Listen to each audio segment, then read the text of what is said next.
Dear children, I am RD sir. You are welcome to LBS शिक्षा संस्थान। आज हम बच्चों पढ़ेंगे यूज ऑफ अबाउट टू, यानी अबाउट टू का प्रयोग। देखिए, अबाउट टू का प्रयोग हम ऐसे स्थान पर करते हैं जो निकट भविष्य में कार्य करने वाले होते हैं, यानी वह कार्य अभी हुआ नहीं है लेकिन जो है भविष्य में वह कार्य होने वाला होता है। तो उसी के बारे में हम स्टडी करेंगे, यानी अबाउट टू का प्रयोग। अबाउट टू का प्रयोग जो है आपको बताया कि हम ऐसे स्थान पर करते हैं जो निकट भविष्य में होने वाले कार्य के बारे में वर्णन करता है और इसकी पहचान होती है, यानी कि इस प्रकार के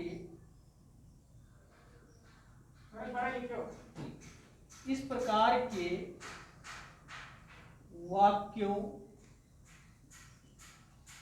के अंत में, इस प्रकार के वाक्यों के अंत में, ठीक है, ने वाला है, ध्यान दीजिए, ने वाला है, कामा ने वाली है, कामा ने वाला हूँ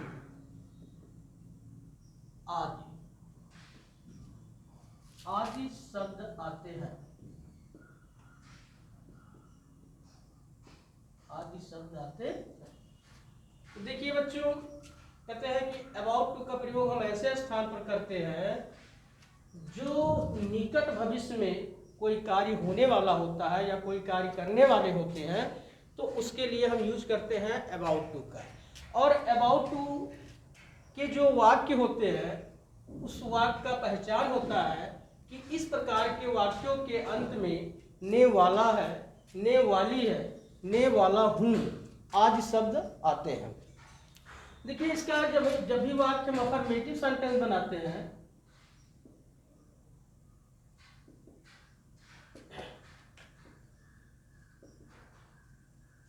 ऐसे वाक्य जब भी अफर्मेटिव बनाते हैं यानी स्वीकारात्मक वाक्य में, तो स्ट्रक्चर जो होते हैं, हिंट्स जो होते हैं, फार्मूला जो होता है, ध्यान दीजिए, सबसे पहले हम लिखते हैं बाबू सब्जेक्ट। क्या लिखते हैं? सब्जेक्ट। सब्जेक्ट के बाद ठीक हम हेल्पिंग वर्ब लिखते हैं is, am, are, is, am, are. उसके बाद फिर हम लिखते हैं about to, about to, plus लिखते हैं इसके बाद वर्ब की फर्स्ट फॉर्म और इसके बाद लिखते हैं ऑब्जेक्ट। ध्यान दीजिए, सेंटेंस है कि पापा आने वाले हैं। मान लिया वाक्य है कि पापा आने वाले हैं। ध्यान दीजिए, देखिए यहाँ वाक्य है कि पापा आने वाले हैं, मतलब पापा अभी आए नहीं हैं बल्कि पापा आने वाले हैं। तो ऐसे वाक्य को बनाने के लिए देखिए हम क्या करेंगे कि सबसे पहले सब्जेक्ट लिखेंगे, सब्जेक्ट के बाद इज, एम, आर का प्रयोग करेंगे, उसके बाद अबाउट टू का प्रयोग, फिर वर्ब की फर्स्ट फॉर्म और इसके बाद ऑब्जेक्ट। इसके बाद किसका प्रयोग करेंगे? ऑब्जेक्ट। देखो, इसका ट्रांसलेट हम कर सकते हैं कि पापा is about to come, पापा is about to come। ठीक है। मान लिया दूसरा वाक्य है कि हम जाने वाले हैं, हम जाने वाले हैं। इसका आप ट्रांसलेट कर सकते हैं कि वी बहुवचन है इसलिए आर लगेगा, we are about to go, we are about to go। तो स्ट्रक्चर देखिए, आपको पता है कि सबसे पहले हम सब्जेक्ट लिखते हैं, सब्जेक्ट लिखने के बाद इज, एम, आर लिखते हैं, उसके बाद अबाउट टू, अबाउट टू के बाद वर्ब की फर्स्ट फॉर्म और उसके बाद ऑब्जेक्ट। ठीक। मान लिया इसी का वाक्य अगर निगेटिव है, वाक्य निगेटिव है, या और एक सेंटेंस देख लेते हैं कि अनीता मोहन से शादी करने वाली है। मान लिया Anita Mohan say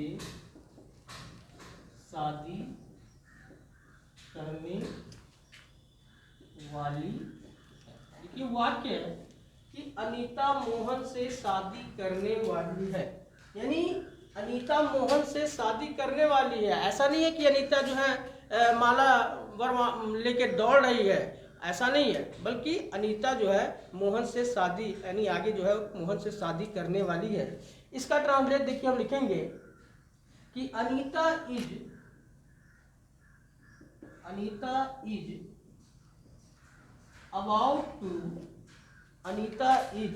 about to marry Mohan. Anita is about to marry Mohan. देखिए कहता है कि मैरी के बाद किसी भी प्रीपोजिशन का प्रयोग नहीं होता है, इसलिए हम लिखेंगे Anita is about to marry Mohan. ठीक, तो बच्चों इसी तरह यदि वाक्य निगेटिव में बनाने हैं तो हमको नॉट स्ट्रक्चर, ये आप नोट कर लीजिए, क्योंकि सबसे आसान तरीका, सबसे आसान स्ट्रक्चर इसका है कि सब्जेक्ट लिखेंगे, इजेमार लिखेंगे, अबाउट टू लिखेंगे। आप ये याद रखिए कि किसी भी के साथ अगर टू इन्फिनेटिव का प्रयोग हुआ है तो वहाँ पर वर्ब की फर्स्ट फॉर्म का ही प्रयोग करते हैं। तो subject is am are about to plus verb की फर्स्ट फॉर्म और इसके बाद ऑब्जेक्ट। ठीक है, अब देखिए नॉट कहाँ लगाते हैं। निगेटिव अगर वाक्य है तो नॉट का प्रयोग कहाँ करते हैं। यदि वाक्य निगेटिव सेंटेंस है,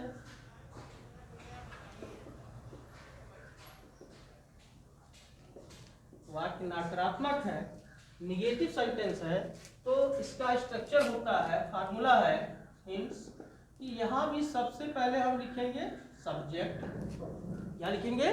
सब्जेक्ट। सब्जेक्ट के बाद हम लिखेंगे is am are, is am are, और इसके बाद ही हम, यानी हेल्पिंग वर्ब के बाद ही इसका प्रयोग करेंगे नॉट का, यानी is am are plus not. उसके बाद अबाउट टू के बाद वर्ब की फर्स्ट फॉर्म और इसके बाद ऑब्जेक्ट। ठीक है, यानी ध्यान दीजिए कि सबसे पहले हम लिखेंगे सब्जेक्ट। सब्जेक्ट लिखने के बाद इज एम आर के बाद नॉट के बाद अबाउट टू के बाद वर्ब की फर्स्ट फॉर्म और वर्ब की फर्स्ट फॉर्म के बाद में लिखेंगे ऑब्जेक्ट। ठीक है, तो जैसे मान लिया सेंटेंस है कि मैं मोबाइल, ध्यान दीजिए कि मैं मोबाइल नहीं खरीदने वाला। बात देखिए निगेटिव है कि मैं मोबाइल नहीं खरीदने वाला हूं, मैं मोबाइल नहीं खरीदने वाला हूं। देखिए इसका ट्रांसलेट हम लिखेंगे कि आई एम नॉट, निगेटिव हुआ, आई एम नॉट, ठीक है, I am not about to by, I am not about to by, by माने खरीदना, I am not about to by, I am not about to by a mobile, ठीक है। तो ये वाक्य हमारे निगेटिव हो गए।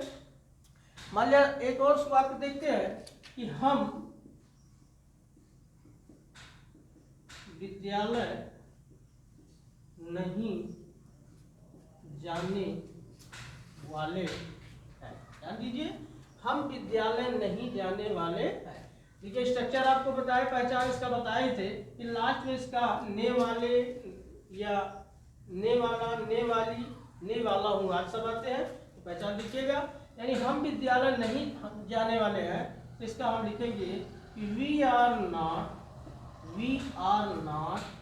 About to go, we are not about to go to school, we are not about to go to school. ठीक है, तो ये निगेटिव है, यानी आपको सेम अफर्मेटिव की तरह ही बनाना है, लेकिन इज एम आर जो लिखेंगे उसी के बाद जस्ट हम नॉट का प्रयोग करेंगे। ठीक है, आगे आप देखते हैं इंट्रोगेटिव। इंट्रोगेटिव सेंटेंस दो तरह के होते हैं, आपको बताया है ऑलरेडी।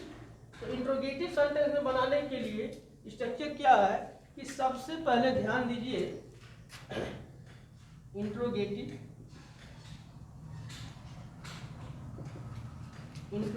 सेंटेंस, फास्ट, दो होते हैं। इंट्रोगेटिव बनाने के लिए स्ट्रक्चर है, फार्मूला है कि सबसे पहले हम लिखते हैं is am are, helping verb यानी इज एम। सबसे पहले क्या लिखते हैं? सबसे पहले लिखते हैं is am are. Is am are लिखने के बाद ठीक है हम लिखेंगे सब्जेक्ट, लिखेंगे सब्जेक्ट प्लस यदि निगेटिव आता है तो इसी के बाद हम नॉट भी लगा देंगे। मान लिया इंट्रोगेटिव प्लस निगेटिव दोनों आता है तो सब्जेक्ट के बाद क्या करेंगे? नॉट लगा देंगे। और इसके बाद लिखेंगे अबाउट टू। फिर इसके बाद जो है हम लिखेंगे वर्ब की फर्स्ट फॉर्म, वर्ब की फर्स्ट फॉर्म, और इसके बाद लिखते हैं object plus question mark. Formula ध्यान दीजिए कि यदि वाक्य इंट्रोगेटिव सेंटेंस फर्स्ट होता है तो इंट्रोगेटिव में बनाने के लिए सबसे पहले इज एम आर के बाद सब्जेक्ट, और यदि मान लिया वाक्य में नॉट का प्रयोग है, नहीं का प्रयोग है, तो सब्जेक्ट के बाद ही नॉट लगाएंगे। यानी is am are subject not plus about to plus verb की फर्स्ट फॉर्म प्लस ऑब्जेक्ट। ठीक है, सेंटेंस है क्या वह आगरा जाने वाला है। मान लिया क्या वह आगरा जाने वाला, ध्यान दीजिए इंट्रोगेटिव है, इंट्रोगेटिव फर्स्ट ही है कि क्या वह आगरा जाने वाला है। तो यहाँ देखिए हेल्पिंग वर्ब के अनुसार आप इज एम आर का प्रयोग करेंगे। ठीक, तो वह है तो यहाँ हेल्पिंग वर्ब लिखेंगे इज, तो लिखेंगे is he go, sorry is he, देखिए इज एम आर हो गया, फिर सब्जेक्ट लिखेंगे, फिर अगर निगेटिव है तो नॉट लगाएंगे, नहीं तो किसका प्रयोग करेंगे? अबाउट टू का। ठीक है, तो is he about to, is he about to go, is he about to go to Agra, is he about to go to Agra. मान लिया इंट्रोगेटिव फर्स्ट में इंट्रोगेटिव प्लस निगेटिव होता है, तो मान लिया है वाक्य कि क्या वह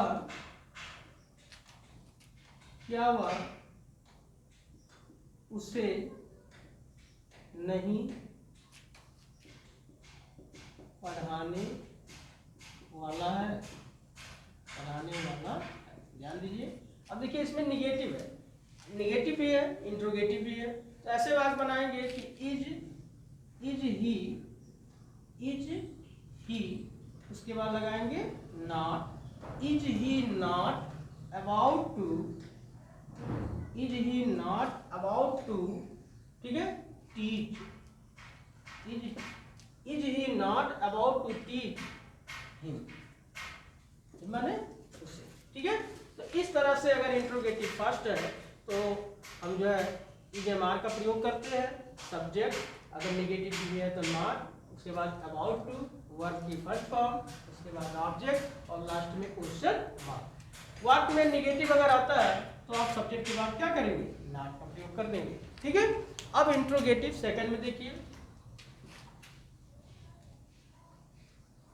इंट्रोगेटिव सेकंड में क्या होता है कि सबसे पहले हम वही चीजें, ध्यान दीजिए, मान लिया वाक्य इंट्रोगेटिव सेकंड का है, फार्मूला है कि सबसे पहले हम लिख देते हैं क्वेश्चन वर्ड। क्या लिखते हैं बाबू? Question word. क्वेश्चन वर्ड के बाद वही चीजें is am are, is am are, is am are के बाद फिर हम लिखते हैं सब्जेक्ट, सब्जेक्ट, और मान लिया अगर निगेटिव आ गया तो फिर क्या करेंगे? नॉट, सब्जेक्ट के बाद नॉट, नॉट के बाद about to, about to, about to के बाद प्लस वर्ब की फर्स्ट फॉर्म, और इसके बाद ऑब्जेक्ट, ऑब्जेक्ट, ऑब्जेक्ट के बाद क्वेश्चन मार्क। ठीक है, तो मान लिया इसका एग्जांपल है कि तुम क्या खरीदने वाले हो। सेंटेंस है कि तुम आज क्या खरीदने वाले हो।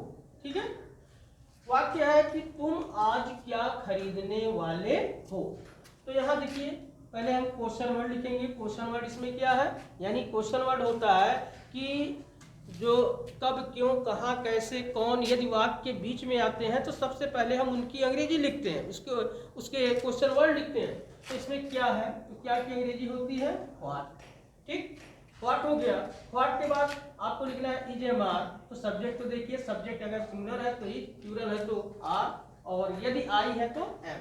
तो हो गया व्हाट। यू बहुवचन है तो आप लिखेंगे आर। तो व्हाट आर, उसके बाद यू, और अगर निगेटिव है तो नॉट लगाइए, नहीं है तो अबाउट टू। तो what are you about to, उसके बाद वर्ब की फर्स्ट फॉर्म बाई, ठीक, और लास्ट में टुडे, लास्ट में टुडे। ठीक, तो इस तरह से तुम आज क्या खरीदने वाले हो, तो what are you about to buy, about to buy today. ठीक, इस तरह से बाबू जो है आपका जो है अफर्मेटिव, नेगेटिव, इंट्रोगेटिव फर्स्ट और इंट्रोगेटिव सेकंड। ठीक, अब हम इसी के कुछ वाक्य जो है एक्सरसाइज करते हैं, और इसको अच्छी भली भांति अच्छी तरह से आप समझिए कि किस तरह से वाक्य ट्रांसलेट किया जाता है। ऐसे वाक्य जो है हमेशा स्टोरी ट्रांसलेशन में आया करते हैं, जो हमें बहुत जरूरी है जानना। जैसे कि तुम बच्चों से कब मिलने वाले हो, मान लिया वाक्य है कि तुम बच्चों से कब मिलने वाले हो। ठीक, अब देखिए कब, क्वेश्चन वर्ड लगा, क्वेश्चन वर्ड है ये, लास्ट में क्वेश्चन मार्क लगा, इंट्रोगेटिव सेकंड है। तो इसका ट्रांसलेट क्या बनाएंगे कि तुम बच्चों से कब मिलने वाले हो। तो इसका देखिए सबसे पहले क्वेश्चन वर्ड लिखेंगे, कब की अंग्रेजी होती है व्हेन। क्या होता है, व्हेन। तो इसका हो गया कि when are you, when are you, when are you about to, when are you about to meet, meet माने मिलना। When are you about to meet kids? Kids means बच्चे। ठीक है, लास्ट में क्या करेंगे, क्वेश्चन मार्क लगा। दूसरा वाक्य देखते हैं। दूसरा वाक्य है कि सर क्या पूछने वाले हैं। ध्यान दीजिए कि सर क्या पूछने वाले हैं। देखिए इंट्रोगेटिव में भी है कि सर क्या पूछने वाले हैं। इंट्रोगेटिव सेकंड है तो क्वेश्चन वर्ड पहले लिखेंगे व्हाट। व्हाट मीन्स क्या। तो आप इसका बना सकते हैं कि what is sir, what is sir. ध्यान दीजिए सेंटेंस है what is sir ask, what is sir about to ask, sorry what is sir about to ask. ठीक है, इस तरह वाक्य हो गए कि सर क्या पूछने वाले हैं, तो what is sir about to ask.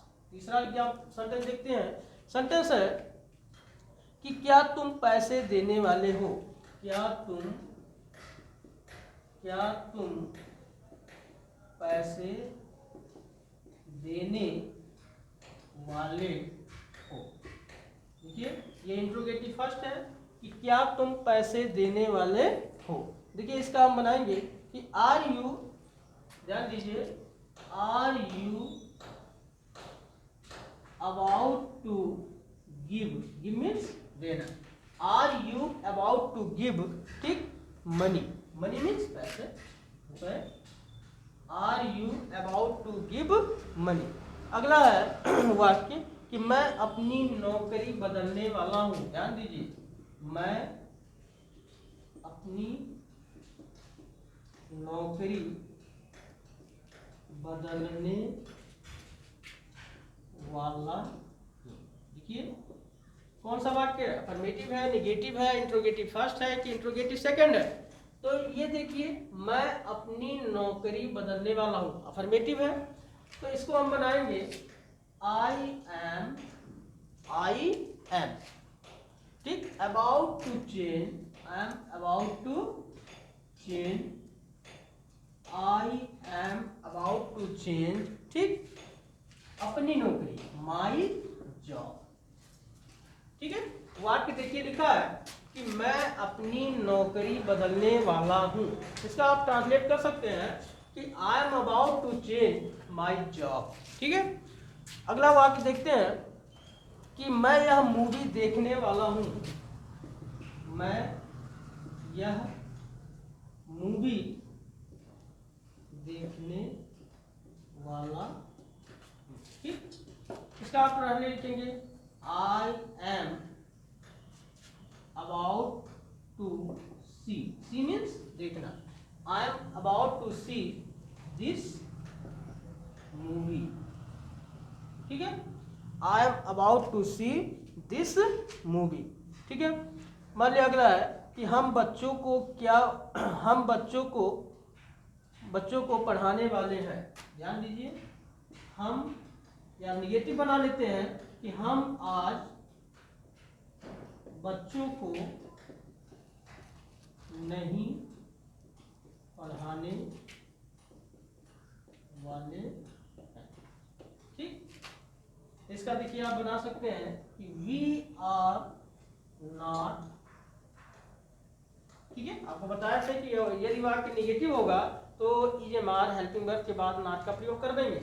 तो we are not about to teach. ठीक है, about to teach the children.